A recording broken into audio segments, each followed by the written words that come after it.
Bonjour à toutes et tous. Donc, on est ravis de vous retrouver pour une nouvelle interview sur la chaîne meilleurscpi.com.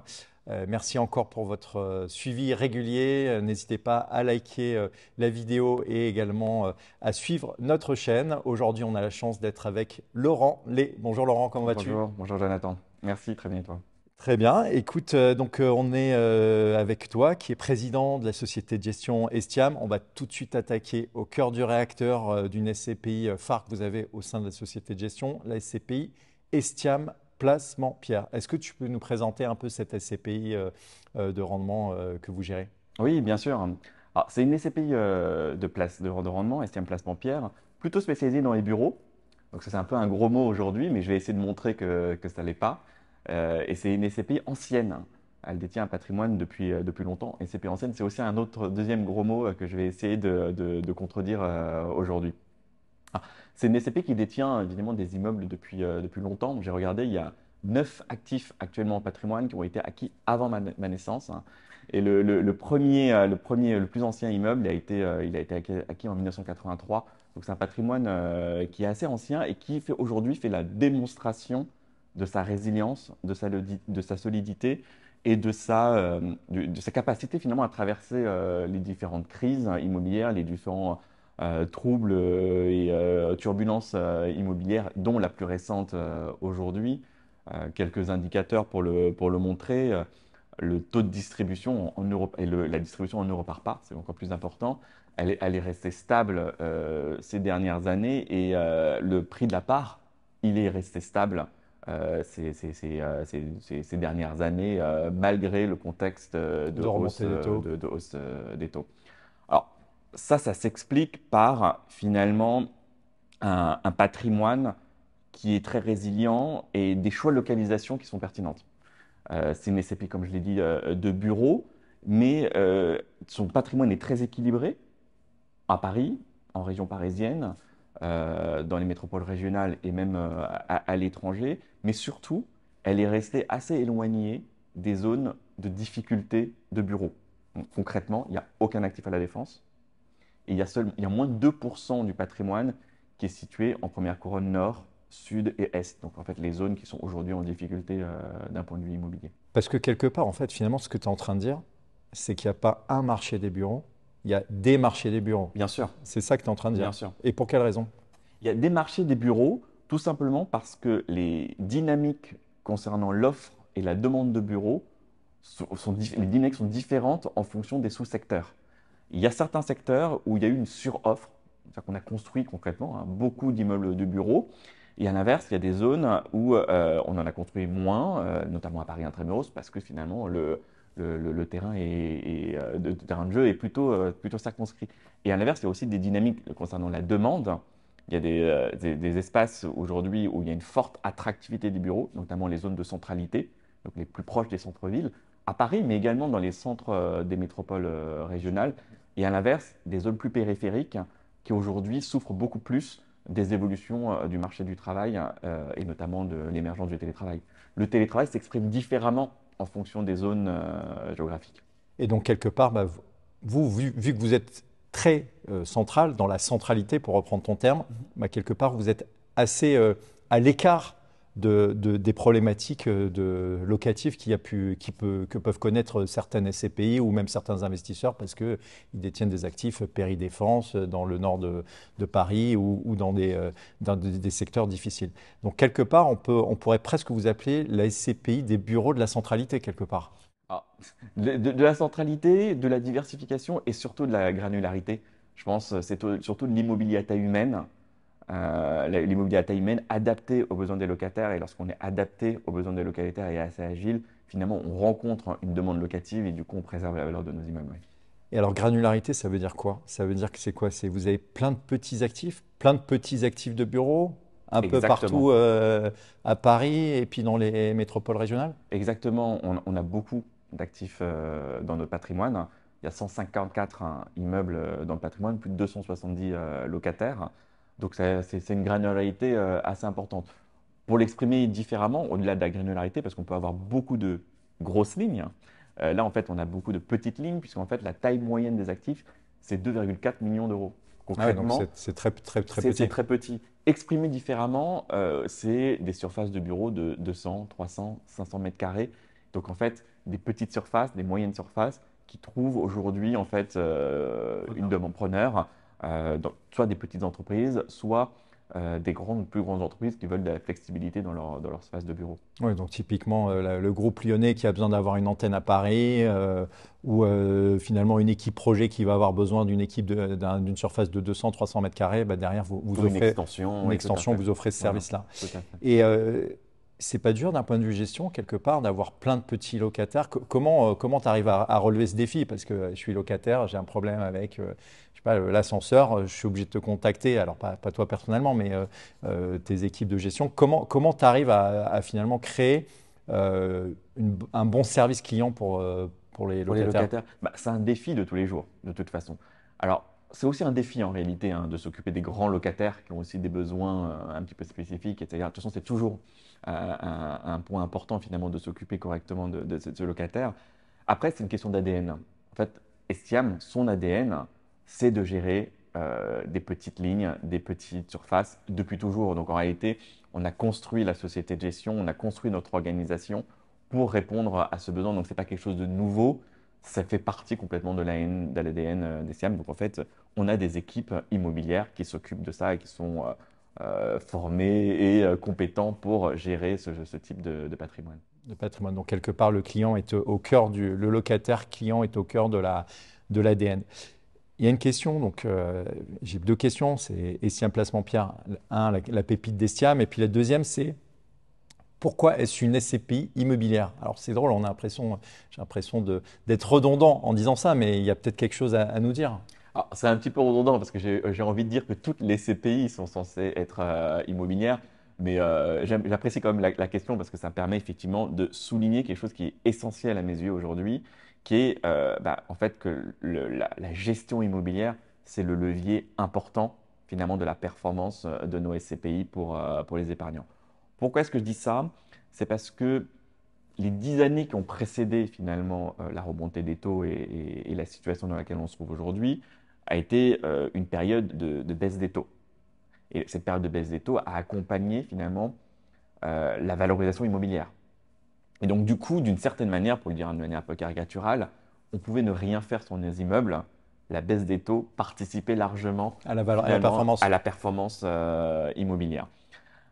Je pense que les prochaines années, dans une situation où les taux seront plus stabilisés, à la hausse ou à la baisse, hein, finalement, la gestion des immeubles redeviendra le levier principal de la performance immobilière et de la gestion des SCPI. Euh, on est une société ancienne, donc en fait, on gère des immeubles depuis très longtemps et on a fait finalement la démonstration de la gestion immobilière, de l'intérêt et de la pertinence de la gestion immobilière dans le temps. C'est-à-dire que c'est notre capacité finalement à gérer correctement les immeubles sur la durée longue, puisqu'une SCPI c'est de la durée de détention longue, dans le temps qui fait finalement la performance immobilière. Aujourd'hui, on parle beaucoup de stratégie d'investissement. Et je ne conteste pas du tout ça. C'est effectivement aujourd'hui un contexte très opportun pour faire des investissements immobiliers. La SCPI diversifiée pan-européenne, c'est de ça dont on entend beaucoup Tout à parler. fait. Et je ne conteste pas du tout ça. On est dans un contexte favorable à l'investissement immobilier. Mais je ne veux pas qu'on néglige également que la performance immobilière se construit également par la gestion immobilière dans le temps. Et juste un indicateur pour montrer cela. Donc la SCP existe depuis plusieurs décennies. Par décennie d'acquisition, donc les actifs acquis dans les années 80, dans les années 90, dans les années 2000, dans les années 2010, on est toujours en plus-value. On peut avoir des moins-values sur un immeuble ou deux pris de manière individuelle, mais par décennie d'acquisition, on est toujours en plus-value. Donc, C'est la ce démonstration. que tu es en train de dire, c'est que concrètement, 90, 2000, 80, 90, 2000, 2010, vous avez acquis des actifs qui sont en moyenne en plus-value sur les 40 dernières années. Exactement. C'est exactement ça. C'est-à-dire que concrètement, alors, ça veut dire deux choses. C'est-à-dire qu'on a été plutôt raisonnable et rigoureux dans nos choix d'investissement. Donc, je néglige pas l'importance de l'investissement, mais on a aussi été capable, dans le temps, sur des décennies, d'augmenter, de préserver, voire d'augmenter la valeur du patrimoine. par de la gestion quotidienne, par de la gestion immobilière active. Alors, sur un patrimoine aussi granulaire que celui des SIAM Placement Pierre, ça ne va pas être des grandes opérations emblématiques d'asset management ponctuelles sur plusieurs décennies. Concrètement, pour nos auditeurs, pour qu'ils comprennent bien, là, on n'est pas dans des opérations où on désosse l'immeuble, on le restructure, on crée des mètres carrés complémentaires. Là, on est dans quelque chose d'un peu différent dans les gestions immobilières. Exactement. On ne va pas être de la réhabilitation très lourde qui va faire la une de la presse. On va plutôt être sur des actions quasi invisibles du quotidien, mais néanmoins très importants et qui se reflètent finalement dans la préservation et l'augmentation de la valeur du patrimoine. Donc, quelque part, ce que tu es en train d'expliquer, c'est que vous êtes une SCPI de gestionnaire immobilier, même si ce n'est pas, entre guillemets, à la mode de dire gestionnaire immobilier, mais quelque part, c'est la gestion immobilière, c'est l'accompagnement du locataire qui crée ce que tu es en train de dire, la valorisation des parts et le coupon et le dividende et la performance locative. Tout à fait, oui, oui. La capacité finalement à préserver la valeur et à augmenter progressivement les loyers, plus vite que l'inflation, plus vite que l'indexation. Effectivement, c'est notre objectif au quotidien. Alors effectivement, aujourd'hui, tu l'as dit, c'est pas très à la mode de dire gestionnaire immobilier. Moi, je suis convaincu que dans les prochaines années, du fait justement du contexte différent de taux, qui va donner il va mettre un coup de projecteur plus important sur la gestion immobilière et sur la capacité finalement de gérer les immeubles, de continuer à toucher des loyers, à les augmenter et à préserver la valeur, va reprendre en fait ses lettres de noblesse. Donc, quelque part, voilà, on revient sur le fondamental, le sous-jacent et sa gestion. Euh, Label ISR, alors pour les auditeurs, c'est toujours important de ne pas essayer d'utiliser de jargon. Investissement socialement responsable, la dynamique ESG, environnement, social, gouvernance. Qu'est-ce que tu peux nous dire sur label ISR pour votre Alors, c'est SCPI? effectivement une SCPI qui a obtenu le label ISR. Donc, on est dans le premier cycle de ce label ISR de 3 ans. C'est une SCPI qui, du coup, a une approche qu'on appelle best in progress, hein. C'est-à-dire qu'on cherche à améliorer la performance extra-financière, la performance ESG, environnementale, sociale et de gouvernance de zones immeubles dans le temps, donc sur notre premier cycle de 3 ans. Évidemment, comme on a une SCPI, comme je l'ai dit, qui a un patrimoine ancien, on est plutôt dans une démarche d'amélioration que d'acheter un immeuble tout de suite Avec les performant. meilleures normes Voilà. ESG. Donc, assez classiquement aussi en immobilier, le critère qui nous paraît le plus important, c'est celui des consommations énergétiques. Donc, finalement, notre priorité, c'est la réduction des consommations énergétiques dans nos bâtiments. Et pour cela, la première étape, qui est aussi pas la plus ingrate, c'est la récupération, la collecte des données énergétiques. C'est très important lorsqu'on a un patrimoine aussi important en nombre avec un grand nombre de locataires. locataires. Donc, en gros, de façon pratico-pratique, je suis locataire d'un plateau de 200 mètres carrés qui est propriété d'Estiam Placement Pierre. Tes équipes de gestion vont me demander mon relevé EDF d'électricité pour savoir combien j'ai consommé au niveau de l'année, c'est C'est ça? ça. Et de voir quelles sont les tendances et comment on peut en fait accompagner les locataires pour réduire finalement les consommations énergétiques, faire éventuellement des travaux dans les immeubles. Lorsqu'on s'adresse du coup à des PME, des TPE, ce n'est pas les mêmes logiques que lorsqu'on s'adresse à des grands groupes occupants de bureaux. Donc ça, c'est le premier effectivement défi important. Le deuxième, qui est plus important pour moi encore, et dont on parle aussi assez peu, c'est, et je reviens un peu sur le sujet de l'exploitation immobilière, c'est celui de la gestion dans le temps. Une des principales émetteurs en fait, de carbone, hein, de CO2, c'est la construction immobilière. Donc en fait, notre capacité aussi à gérer dans le temps les immeubles et du coup à allonger leur durée de vie, avant de faire des gros travaux ou éventuellement les détruire, ça fait partie aussi de notre politique ESG et ça s'inscrit dans le label ISR. Ce que je veux dire par là, c'est que sur cette SCPI, on favorise la gestion du parc existant et pas l'acquisition d'immeubles neufs qui peuvent être très performants d'un point de vue exploitation, c'est-à-dire sur la durée de vie, mais qui sont très consommateurs Au démarrage, en au fait, démarrage en émission de. en émissions de CO2. Il faut savoir que plus de la moitié du bilan carbone d'un immeuble est dans sa construction. pas dans son exploitation en fait dans le temps. Alors que, et toi, ce que tu es en train de dire, c'est finalement, vous avez déjà ce parc-là qui est existant et que tu vas aider sur les 50% restants à aider tes locataires à améliorer et qui sera bénéfique pour eux parce que bah, leurs salariés ils seront contents de participer d'être dans un actif immobilier qui consomme moins. Les chefs d'entreprise y paieront moins en bas de ligne. Donc finalement c'est cette deuxième partie pour toi qui te permet de créer une sorte de valeur avec d'échange avec le locataire. Cette deuxième partie, et j'insiste aussi, le fait de rester assez éloigné du marché de la construction neuve, de ne pas favoriser effectivement cette industrie de la fabrique nouvelle d'immeubles qui est consommatrice finalement de CO2 dans sa construction, mais qui est consommatrice aussi de sol, et donc du coup d'atteinte à la biodiversité, d'utilisation de matériaux et de construction et de matières premières qui sont de plus en plus rares, de plus en plus coûteuses à extraire et de plus en plus coûteuses en carbone à extraire. Donc rester éloigné finalement du monde de la construction neuve et de la réhabilitation très lourde et participer finalement à l'exploitation quotidienne des immeubles pour préserver leur valeur, mais aussi pour étendre leur durée de vie dans le temps, c'est pour nous en fait un axe majeur finalement de notre stratégie ESG. Donc on voit que vous êtes, j'allais dire, engagé, voilà, dans le développement de ce label. On a parlé beaucoup de mutualisation de locataires, les tailles d'actifs, tu en as parlé, presque 300 locataires, hein, c'est ça, 200. 270 locataires, plus de 150 immeubles. Donc ça, c'est la mutualisation des risques. Je trouve qu'à partir de 150 immeubles et de 70 locataires, on a une bonne mutualisation des risques. C'est-à-dire que lorsqu'il y a un problème sur un locataire, un problème sur un immeuble, l'effet est plutôt dilué sur la performance globale de la SCPI. Donc l'impact est plutôt limité pour les porteurs de parts. Mais au-delà en fait, de cette mutualisation des risques, le deuxième élément important, c'est effectivement la taille des immeubles.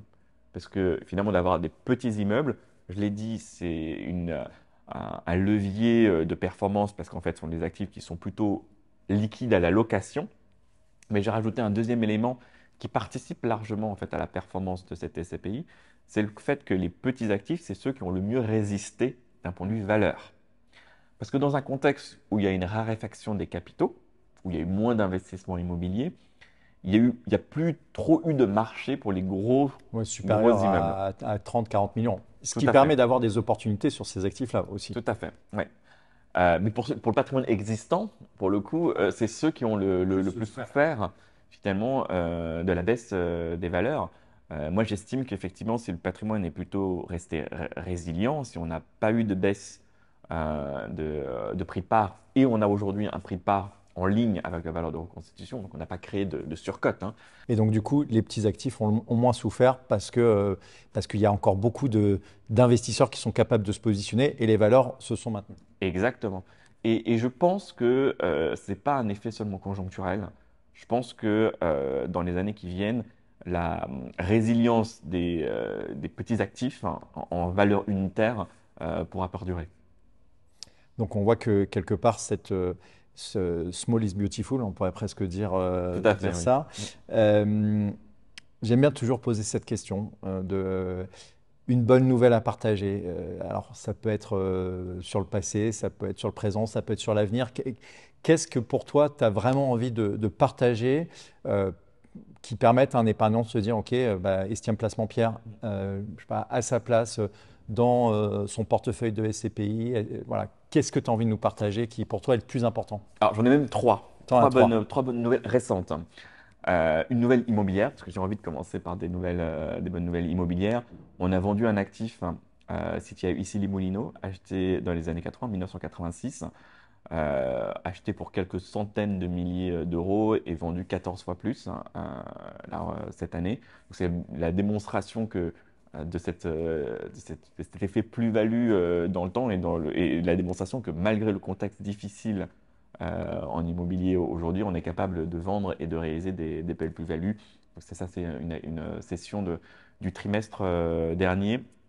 D'un point de vue pour les épargnants, un point aussi important, une bonne nouvelle, c'est qu'on a réduit le délai de jouissance au strict minimum. Donc il n'y a plus de délai de jouissance. Donc on peut avoir des revenus quasi immédiats. Voilà, le premier jour du mois qui suit la souscription. Et la troisième bonne nouvelle pour l'avenir proche, hein, entre guillemets, c'est qu'on a revu à la hausse notre prévision de distribution, de taux de distribution pour l'année 2024. Du On coup, a augmenté de 20 bips, de 20 bips. Donc, de alors 20 20 points de bips, base. ça veut dire quoi? Ça veut dire qu'on Donc on va, est, on va atteindre à quel taux de distribution? on va être entre 4,60 et 5,10. D'accord. Voilà. Donc, ça permet d'avoir un niveau de performance qui est finalement très bon au regard de l'emplacement, de la qualité, de la mutualisation des actifs. Tout à fait. Bon, bah, on voit qu'il y a plein de bonnes nouvelles à nous partager au sein d'Estiam Placement Pierre et puis de la société de gestion. Merci beaucoup Laurent Merci à toi. de ta venue. Merci encore d'avoir partagé quelque part cette logique immobilière qui vous incarne et qui montre que en faisant de l'immobilier, bah, même en subissant des crises, on arrive à résister, on arrive à maintenir, même on arrive à surperformer. Dernière petite question, la plus-value, là, est-ce que vous allez distribuer un peu de plus-value à vos épargnants ou pas? On pourra en distribuer partiellement. Partiellement. Bon, bah, on voit qu'il y a plein de choses qui sont en train de se dessiner. Un grand merci à toi, je te dis à très bientôt. Et puis la prochaine fois, on fait ça dans un de vos immeubles pour aller, pourquoi pas, rencontrer des locataires et voir ô combien ils sont heureux d'être hébergés dans vos locaux, dans les locaux appartenant à Estiam Placement Pierre. À bientôt. Merci beaucoup à toutes et tous de nous avoir suivis. Si vous avez des commentaires, n'hésitez pas, on se fera un plaisir d'y répondre et n'hésitez pas également à vous abonner à notre chaîne YouTube. À très vite.